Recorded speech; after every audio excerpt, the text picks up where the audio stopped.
Good morning, students. Today we are going to start a new chapter, that is chapter number 9.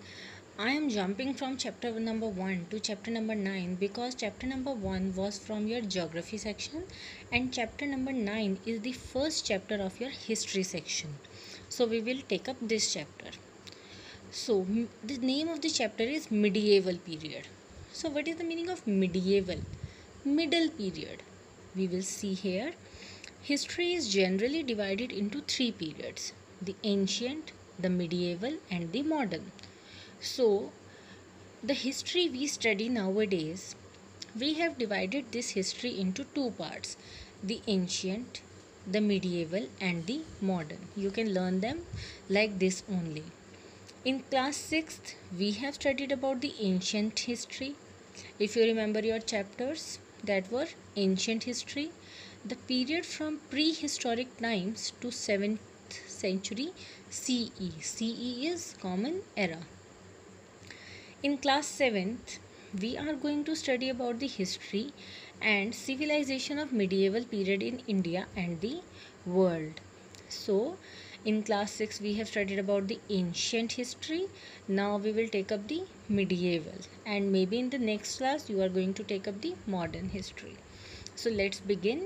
In Europe, the period from 5th to 15th century CE is known as the medieval period. If the question is there, what time period is known as the medieval period? So according to Europe, so you can answer the period from 5th to 15th century CE.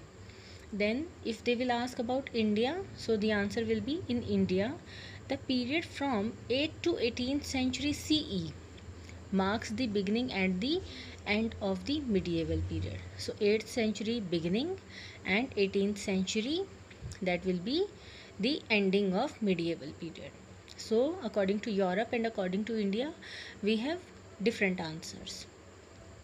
During this period, several important changes took place in social, economic, and political structures of Europe, America, and Asia. Obviously, when we have divided the history, that means certain big differences were there. On the basis of those differences, it was being divided. So changes were there: social changes, society may changes, economy may changes, political structures also changed in Europe, America, and Asia. Though in the ancient period Indian culture had remained aloof from outside the world, during the medieval period Indian culture was highly influenced by changes that took place in other countries. So in previous time our culture remained the same, no change, no, it was not affected from the outer world. But in the medieval period, certain changes, many changes were seen in our country also. These influences are evident in the culture, administration, economy, language, and religious beliefs of the people even today. So, these influences, these changes can be seen in our culture, in our way of administration, how we take up the administration, our economy, language, and religious beliefs. Even today, we can feel those differences. Now, sources of information. What are the sources of information? We are talking about these changes, we are talking about facts, but how we came to know about these things? Because history is history, the time has gone. So the sources, this is a important question also. What are the sources? The main sources of information of the medieval period are literature and archaeological findings. So it is literature that is written by various writers, and archaeological finding means our archaeologists have found these things. On these basis they have derived the information. The literature of this period consists of religious works and commentaries based on Puranas and Smritis, etc. We get a lot of information about the social, economic, political, and military conditions of that period from non religious works on medicine, astronomy, drama, stories, and other literature. So, literature is always very, very important because it provides the information to the future generation. Like in the case, it has happened. So about our society, about the economy, about our politics, and what were the military conditions. These all are written in the literature. The autobiographies, order of the rulers, and letters written during that period also help us to understand the life of people during the medieval period. So other sources are also there. Autobiographies, they have written about their own life. Letters they have written. So these also help us to understand the life of the people during medieval period. For example, Prithviraj Raso, written by Chand Bardai, throws light on the administration and life of the people in North India during the reign of Prithviraj Chauhan. So, one example, the name of the book is Prithviraj Raso, the writer is Chand Bardai, and from this book we came to know how the ruler Prithviraj Chauhan ruled in his territory, what kind of life the people had at that time. Then Muslim rulers encouraged the writing of historical accounts. So Muslim rulers also they encouraged writing. The well-known works of history of this period are Tehkeek-e-Hind, written by Al-Biruni, Ain-e-Akbari, written by Abul Fazl, etc., which were written mainly in Persian language. So from these books, from these are just examples, from these kind of books we came to know about the whole account of those periods. The travel accounts of foreign visitors like Ibn Battuta, Marco Polo, and Bernier are also important sources of information about that time. Even foreign visitors also visited those areas, and in their traveling accounts, they have mentioned all the things they have seen there.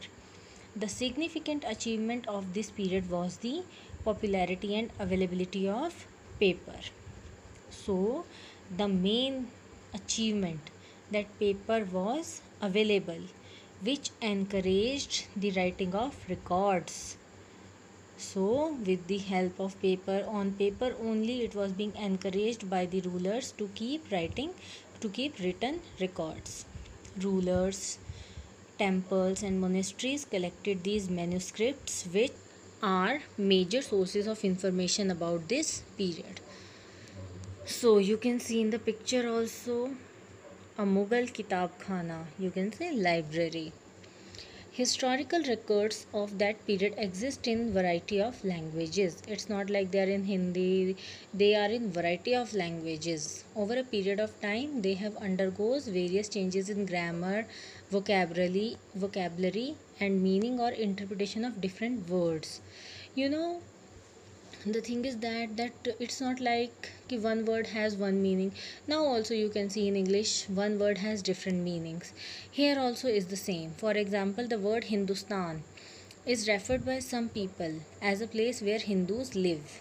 According to some people, Hindustan means a place where Hindus live. But today, many people take an exception to the word and want to refer to it as India only. So, for some people, India and Hindustan are the same.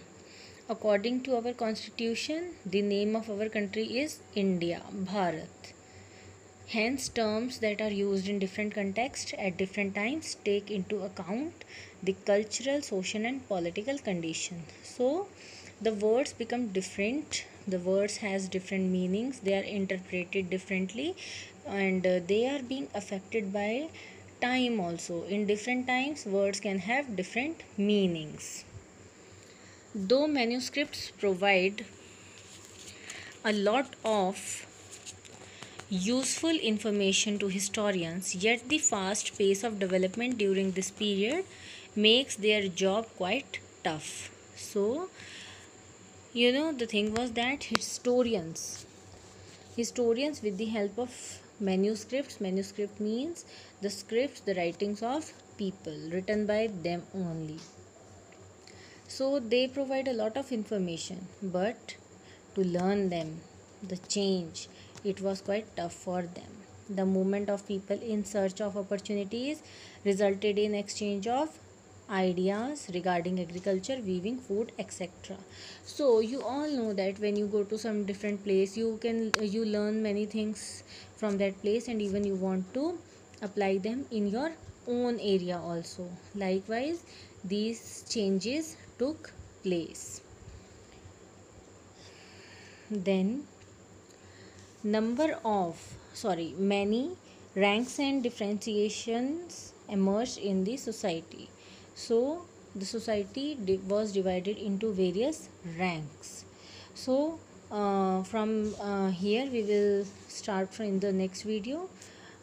It is enough for today. Revise the chapter carefully because so many answers are there in those paragraphs only. And thank you. Have a nice day, students.